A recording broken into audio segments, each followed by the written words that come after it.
और ये भी याद रखना, थोड़ा मूली खाया करो, थोड़ा केला खाओ, थोड़ा अमरूद खाओ, थोड़ा गाजर खाओ।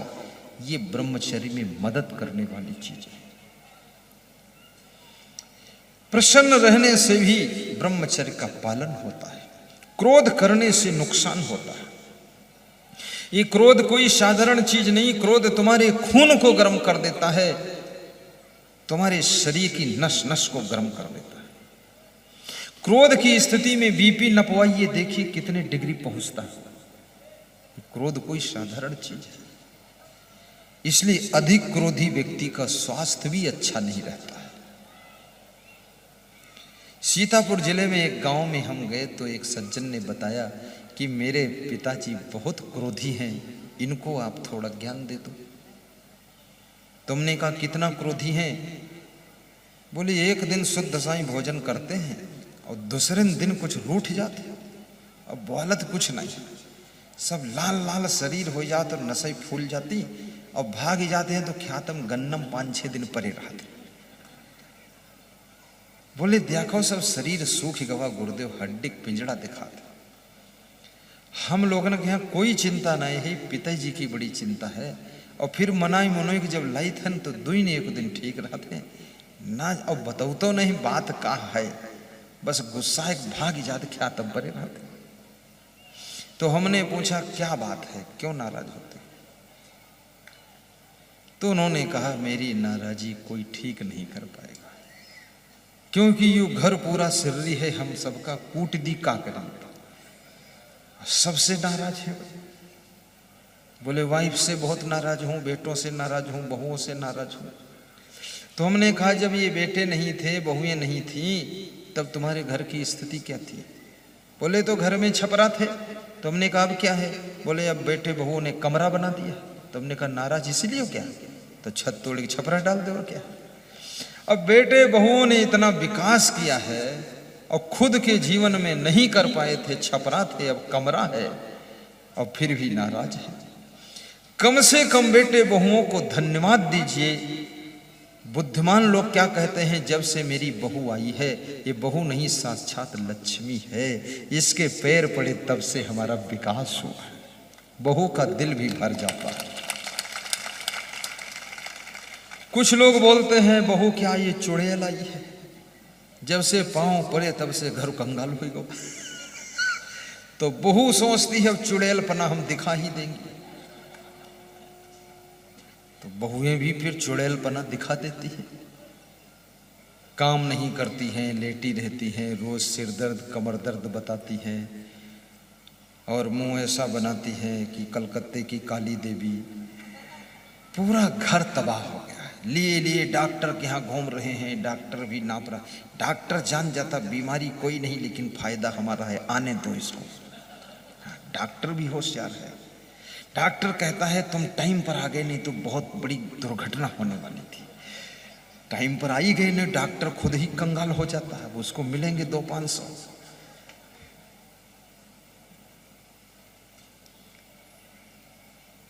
एक डॉक्टर ने बहुत अच्छी बात हमसे बताई। बोला ठंडी महीने में थोड़ा गिलोय और थोड़ा अदरक और 5-7 पत्ती तुलसी की, बोला इसका काढ़ा अगर पी लो एक बार तो गुरुदेव सर्दी जुखाम बुखार उखार कुछ हो ही न करी। तो हम कि नहीं हमका बताओ सबका बताओ कि नहीं? बोले सबका बताई तो हमरन बुखार आई जी, हम यहाँ का करी? तो हम कि हमको क्यों बताओ? तो तुम्हारे आए हमारी 1 घंटा खराब होती, तुम्हारा सम्मान भी करते हो, नाश्ता भी खिलाते हो, बात करे पड़ते। 10 मरीज उतनी देर में देख ले तो तुमसे तो कुछ मिली ना। अब 10 मरीज देख दिन 5000 मिलती वो हो गए। इसलिए सोट वोट कूट भी से खाओ यहाँ ना हो। डॉक्टर भी मजेदार।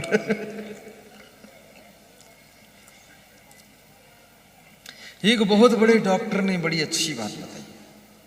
उसने कहा 5 किलोमीटर पैदल तेज चाल में यदि चलो तो बुखार उखार आएगा ही नहीं, शुगर उगर होगी ही नहीं, लेकिन 5 किलोमीटर और तेज चाल में। कई लोग मॉर्निंग वॉक में जाते हैं तो ऐसी धीमी चाल जाते हैं, पति पत्नी दोनों देखो तो लगत हाथी हथनी जात, कोई घर पत पत्नी जात। ऐसा झूम के चलते, पत्नी उनका ढकेलत हुई उनका ढकेलत, ढकेल ढकाले के लौट आवत है खेत। तो मैं तो ऐसे लोगों को देखता तो हंसी आती है। आज अमेठी जिले के सब इंस्पेक्टर आए थे, तो मैं घर से पधरौनी करके दौड़ के निकला, तो वो दरोगा जी बोले क्या बात गुरुदेव, कोई बात हो गई? हम कहे बात नहीं, देर हो रही, दौड़ो निकलो। बोले आप दौड़ जाते हैं? हमने कहा हम पूरा दौड़ते हैं। ये ढील ढाल आदमी मंच पर पहुंची न पाई टाइम पर। मैं आपसे भी कहूंगा, घर में सब महिलाएं दौड़ दौड़ कर काम करो, पुरुष भी दौड़ दौड़ करके काम करें, और हंसा भी करो थोड़ा खोल करके, लेकिन हंसने का समय भी देख लेना। अब कोई ध्यान में बैठा, वहां तुम हंसी हो तो नाराज हुई, तो शंख तुम्हारी खोपड़ी मार दी, तो बैठे रोई हो खोपड़ी फूट जी।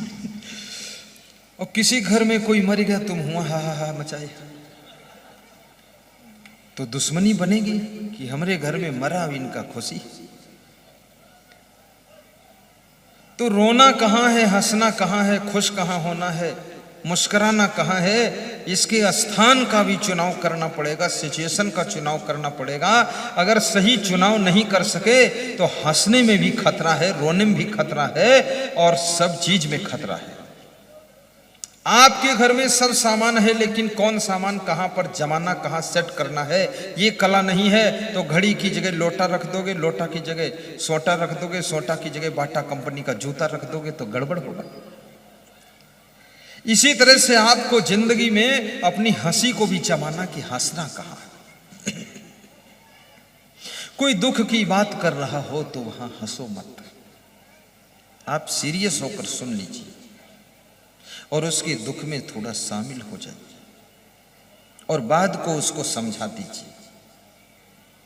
और किसी के यहां विवाह उत्सव है तो वहां आप भी खुश होइए, और विवाह करना हो तो दिन में कीजिए। आज मैं नम्र निवेदन करूंगा कि रात में विवाह मत करो,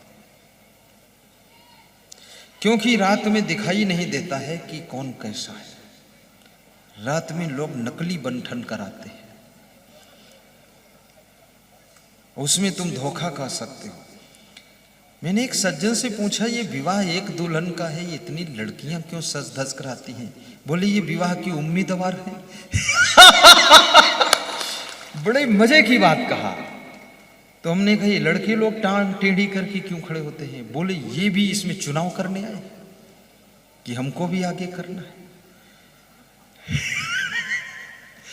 लेकिन याद रखना, विवाह के बाद भगवान राम भी सुखी नहीं रह पाए, विवाह के बाद तुम भी सुखी नहीं रह पाओगे।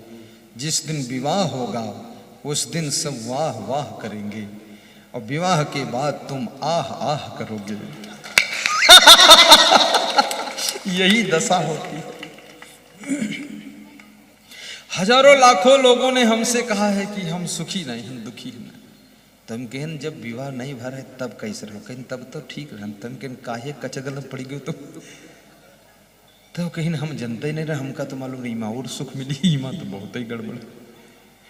तो किसी एक सज्जन ने कहा तो बेवकूफ पंथ है। तुम कहन विवाह को बेवकूफ पंथ बताते हो? सभी लोग बिना विवाह के नहीं रह सकते, और विवाह नहीं करोगे तो सृष्टि व्यवस्था भी तो बंद होगी। लेकिन विवाह करने के बाद पति पत्नी दोनों सत्संग से जुड़ो, ताकि तुम्हारे अवगुण, तुम्हारी बुराइयां तुमसे दूर रहें, ताकि तुम्हारा गृहस्थाश्रम आनंद से भरा रहे, इतना दुख न पैदा हो उसमें।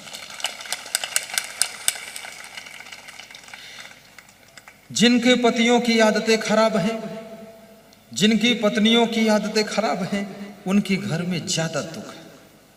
जिनके घर में ज्ञान सत्संग नहीं है, थोड़ा सा कोई गम नहीं खा सकता है, सब हिटलर बने हुए हैं, सबकी खोपड़ी में जर्मन का पानी चढ़ा हुआ है, तो वहां शांति कहां मिलेगी?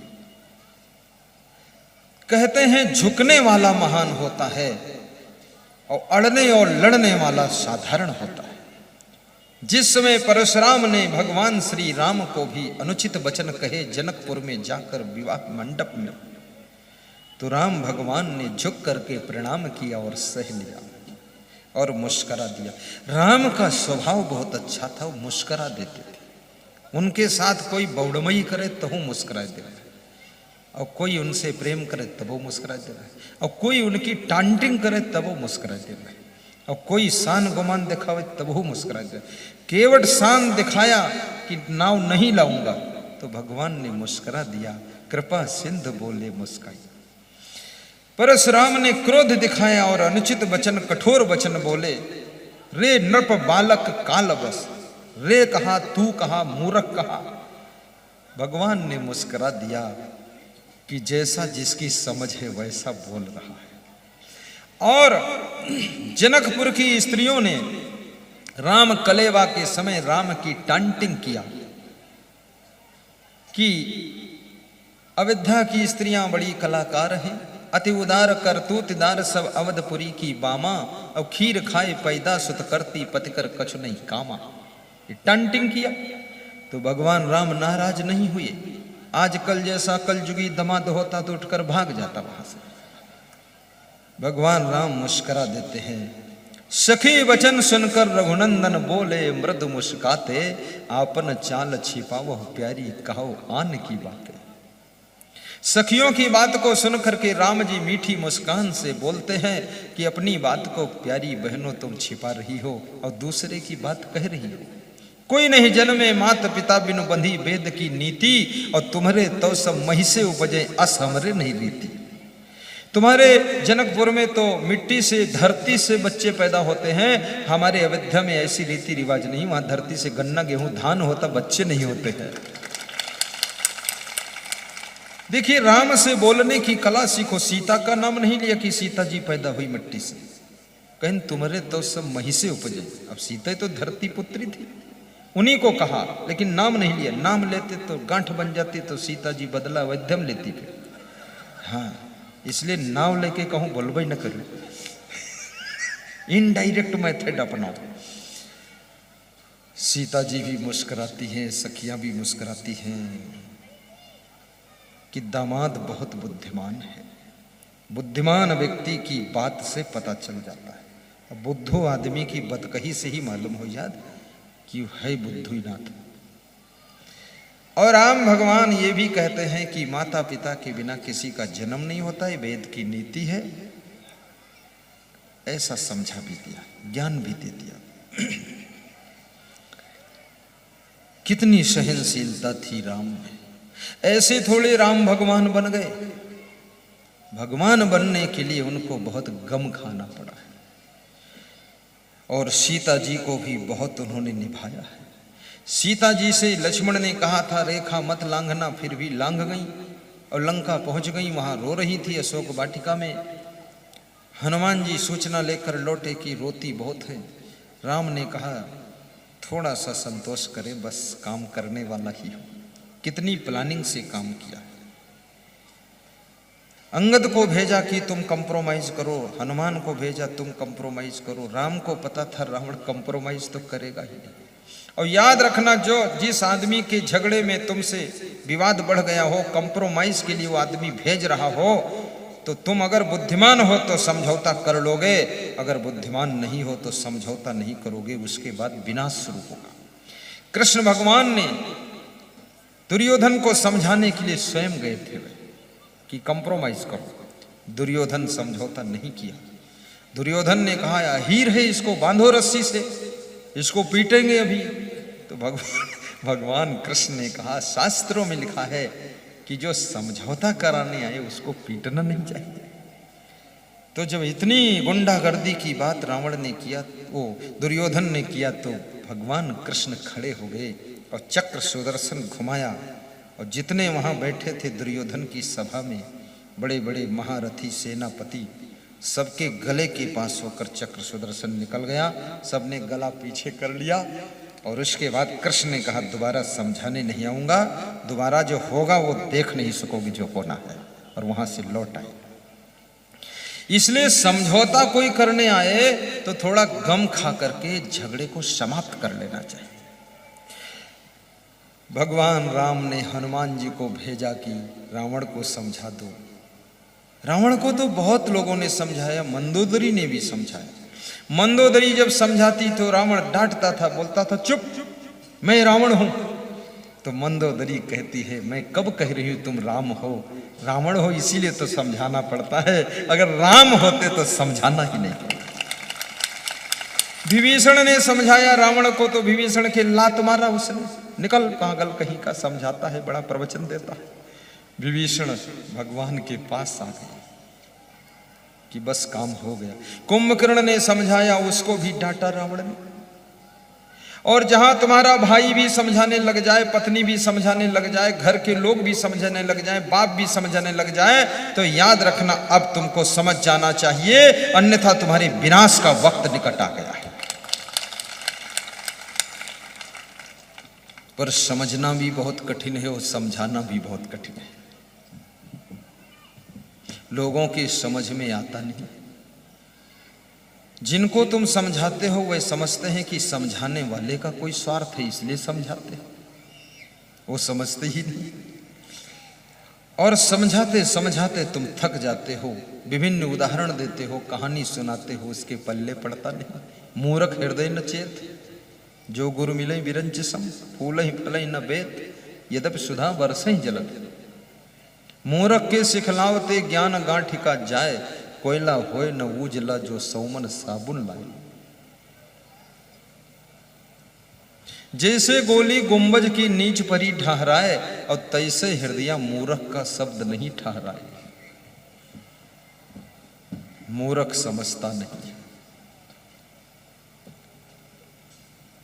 बुद्धिमान व्यक्ति इशारे को समझ जाता है।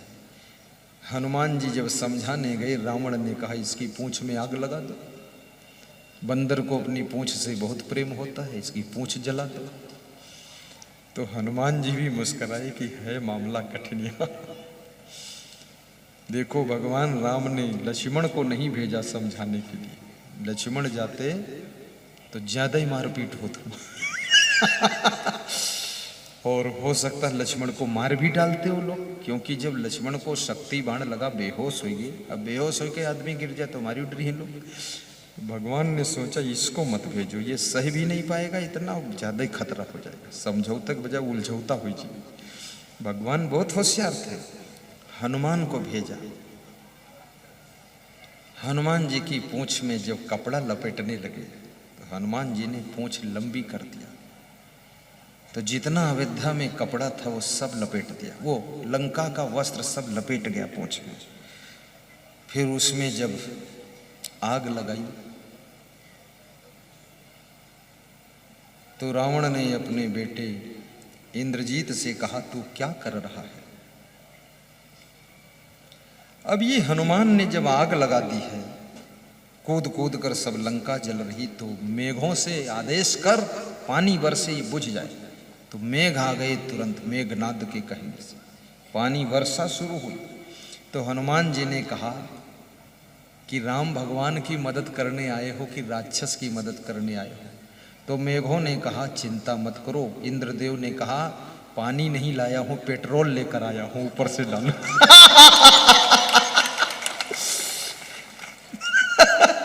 बोले इस नालायक से तो मैं भी परेशान हूं, अब दांव मिला है, ऊपर से पेट्रोल गिरेगा, तुम टेंशन मत लो, निकलो यहां से।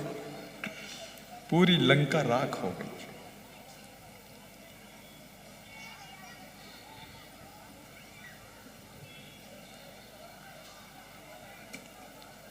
जिस डाल पे मैंने हाथ धरा, जिस डाल पे मैंने पाँव धरा, वो डाल वहीं से टूट गई। ना शाद रहे ना काम रहे, अरमान मेरी सब छूट गई। ना साद रहे ना काम रहे, अरमान मेरी सब छूट गई।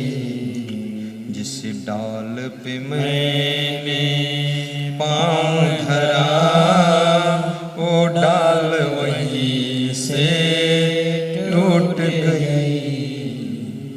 मनाया मैंने दुनिया को फिर भी ये दुनिया रूठ गई। नाशाद रहे, गाइए गंगागंज वाले विजय कुमार गाओ।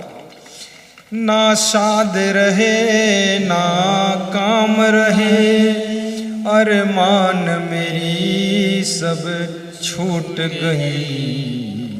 जिस डाल पे मैंने डॉक्टर खुशीराम धरा वो डाल वहीं से टूट गई।